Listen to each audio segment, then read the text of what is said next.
Last lecture में हम plasmogamy की मेथड्स के बारे में डिस्कस कर रहे थे, तो इस टॉपिक को हम इस लेक्चर में कंटिन्यू करेंगे। तो नेक्स्ट जो मेथड आती है प्लाज्मोगैमी की वो है स्पर्मेटाइजेशन। तो स्पर्मेटाइजेशन हमें सिर्फ एक फंगस में देखने को मिलता है जिसका नाम है पक्सीनिया। अब स्पर्मेटाइजेशन में होता क्या है, इसमें नॉन मोटाइल मेल गैमेट्स का फॉर्मेशन होता है जिसको हम स्पर्मेशियम या पिक्निडियोस्पोर के नाम से जानते हैं। तो जैसा कि आप डायग्राम के अंदर देख सकते हो, इसमें एक फ्लास्क शेप्ड स्ट्रक्चर का फॉर्मेशन होता है और इस फ्लास्क शेप्ड स्ट्रक्चर को हम बोलते हैं पिक्नीडियम या फिर इसको बोला जाता है स्पर्मोगोनियम। अब इस पिक्नीडियम या स्पर्मोगोनियम के अंदर स्टॉक लाइक स्ट्रक्चर्स का डेवलपमेंट होता है, तो इन स्टॉक्स को बोला जाता है पिक्निडियोफोर या स्पर्मेशियोफोर। तो अब इन्हीं स्टॉक लाइक स्ट्रक्चर या पिक्निडियोफोर या स्पर्मेशियोफोर के एपेक्स पर एक एक सिंगल स्पोर डेवलप होता है जिसको हम बोलते हैं पिक्निडियोस्पोर या फिर इसको बोलते हैं स्पर्मेशियम। तो यही पिक्निडियोस्पोर या स्पर्मेशियम जो है वो नॉन मोटाइल मेल गैमेट के नाम से जाना जाता है। अब होता क्या है, इस पिक्निडियम से ये जो पिक्निडियोस्पोर्स हैं या स्पर्मेशियम हैं वो बाहर निकलते हैं और बाहर आने के बाद फिर ये एक रिसेप्टिव हाइफा के पास पहुंचते हैं। अब इस रिसेप्टिव हाइफा के अंदर एक न्यूक्लियस होता है पहले से ही। अब जब ये जो पिक्निडियोस्पोर है या स्पर्मेशियम है ये इस रिसेप्टिव हाइफा के साथ फ्यूज हो जाता है और कॉन्टैक्ट वॉल जो है वो डिसॉल्व हो जाती है और डिसॉल्व होने से जो न्यूक्लियस है, जो मेल न्यूक्लियस होता है इस नॉन मोटाइल मेल गैमेट का, वो रिसेप्टिव हाइफा के अंदर चला जाता है। तो इस तरह से जो प्लाज्मोगैमी है वो हो जाती है। उसके बाद नेक्स्ट मेथड आती है सोमैटोगैमी। तो सोमैटोगैमी उन फंजाई में देखने को मिलती है जिनमें गैमेटेंजिया एब्सेंट होते हैं। तो उनमें गैमेटेंजिया तो बनते नहीं है, फिर जो सोमैटिक हाइफा होते हैं वही आपस में एक दूसरे के साथ कॉन्टैक्ट करते हैं और इसी को ही सोमैटोगैमी कहा जाता है। तो डायग्राम के अंदर आप देख सकते हो यहाँ पे दो हाइफा जो हैं वो एक दूसरे के साथ कॉन्टैक्ट कर रहे हैं और एक को हम पॉजिटिव साइन से शो करते हैं, दूसरे को नेगेटिव साइन से शो करते हैं और इनकी जो कॉन्टैक्ट वॉल है वो डिसॉल्व हो जाती है जिससे दोनों के दोनों न्यूक्लियस एक ही सेल के अंदर आ जाते हैं। तो इस तरह से प्लाज्मोगैमी जो है वो हो जाती है। तो ये जो सोमैटोगैमी है वो किस में देखने को मिलती है, तो बेसिडियोमाइसिटीज के जो ज्यादातर मेंबर्स हैं उनमें हमें सोमैटोगैमी ही देखने को मिलती है, क्योंकि बेसिडियोमाइसिटीज के ज्यादातर मेंबर्स में जो गैमेटेंजिया है वो एब्सेंट होते हैं। इसके अलावा एस्कोमाइसिटीज के कुछ मेंबर्स हैं जैसे कि मॉर्केला है या पेजाइजा है, तो इन दोनों में भी हमें सोमैटोगैमी ही देखने को मिलती है। तो ये 5 मेथड्स हैं प्लाज्मोगैमी की। तो इस तरह से जो प्लाज्मोगैमी जो फर्स्ट स्टेप था सेक्सुअल रिप्रोडक्शन का वो हमने यहाँ पे कंप्लीट कर लिया है। उसके बाद जो नेक्स्ट स्टेप आता है सेक्सुअल रिप्रोडक्शन के अंदर वो है कारियोगैमी। कारियोगैमी का मतलब क्या होता है, जो न्यूक्लियाई हैं, दोनों के दोनों जो न्यूक्लियाई जो प्लाज्मोगैमी के द्वारा एक ही सेल में आ गए हैं उनके बीच में फ्यूजन होता है।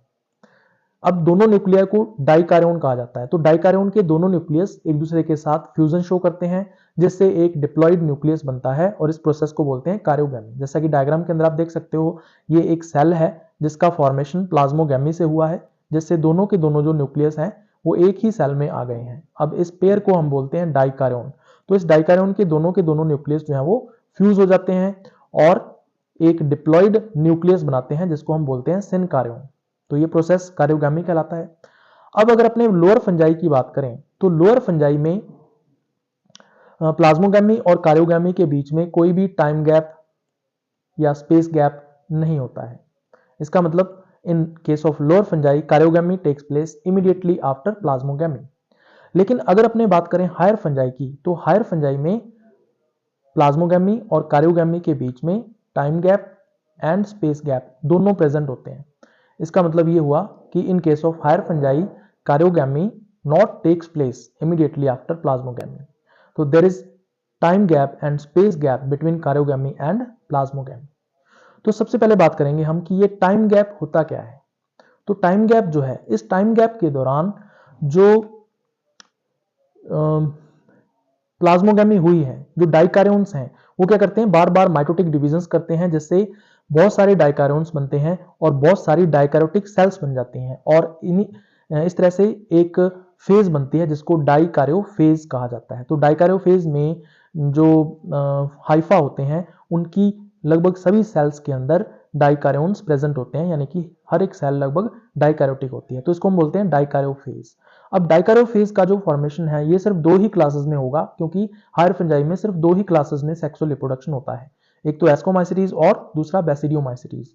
अब दोनों क्लासेस के अंदर जो डाइकैरियोफेज है वो अलग अलग टाइप की देखने को मिलती है। सबसे पहले बात करें हम एस्कोमाइसीटीज की, तो एस्कोमाइसीटीज में डाइकैरियोफेज को हम नाम देते हैं एस्कोजीनस हाइफा।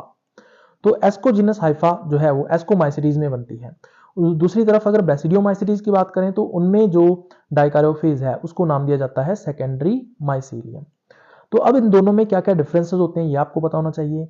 एस्कोजीनस हाइफा जो है ये शॉर्ट लिव्ड होते हैं, मतलब बहुत ही कम टाइम के लिए ये सर्वाइव करते हैं और जल्दी ही ये डिस्ट्रॉय हो जाते हैं। इनका जो काम है खत्म होने के बाद ये डिस्ट्रॉय हो जाते हैं जल्दी ही।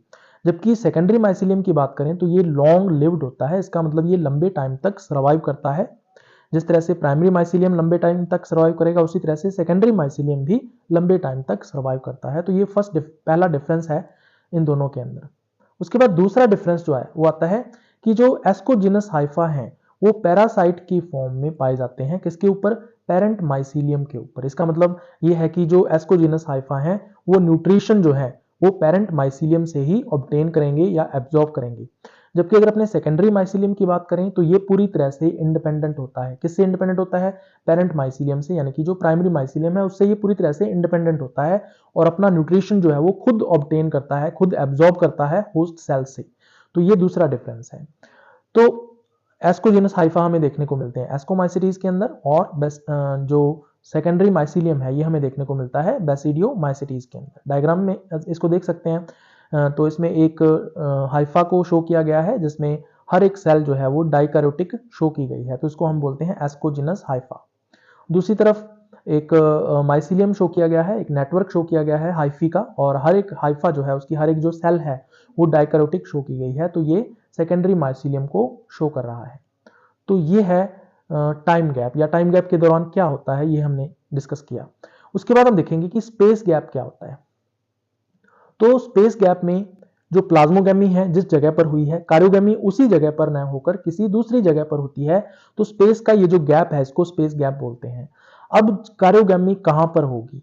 एस्कोमाइसीटीज में ये अलग जगह पर होगी और बेसिडियोमाइसीटीज में ये अलग जगह पर होगी। तो सबसे पहले हम बात करते हैं एस्कोमाइसीटीज की। तो एस्कोमाइसीटीज में जो कारियोगेमी है वो हमें देखने को मिलती है एस्कस मदर सेल के अंदर। तो karyogamy takes place inside the ascus mother cell. तो ये होता है एस्कोमाइसीटीज के अंदर। तो जैसा कि आप लोग देख सकते हो यहाँ पे एस्कोजीनस हाइफा की जो एपिकल सेल है उससे वो उसमें स्वेलिंग आ जाती है और इट स्वोलन अप, और स्वोलन होने की वजह से इसको हम एक नया नाम देते हैं एस्कस मदर सेल। इसी एस्कस मदर सेल में जो डाइकार्योन है उसके अंदर उनमें दोनों के अंदर न्यूक्लियस के अंदर फ्यूजन होगा और फ्यूजन से एक डिप्लॉइड न्यूक्लियस सिनकार्योन का फॉर्मेशन होगा। तो इस तरह से कारियोगेमी कहाँ हुई? इस एस्कस मदर सेल में हुई। इसी एस्कस मदर सेल से फिर आगे चलकर एस्कस का डेवलपमेंट होगा। उसके बाद अगर अपने बेसिडियोमाइसीटीज की बात करें तो बेसिडियोमाइसीटीज के अंदर जो कारियोगेमी है वो होती है बेसिडियम मदर सेल के अंदर, यानी karyogamy takes place inside the basidium mother cell.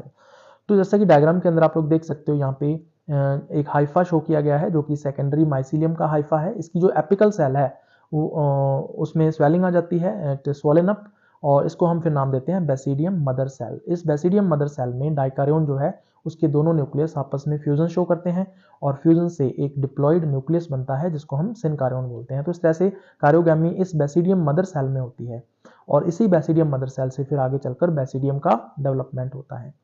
तो इस तरह से ये है स्पेस गैप, या स्पेस गैप के दौरान कारियोगेमी जो है वो किस जगह पर होती है वो हमने देखा। उसके बाद थर्ड स्टेप जो है सेक्सुअल रिप्रोडक्शन का वो आता है मियोसिस। तो मियोसिस में क्या होता है?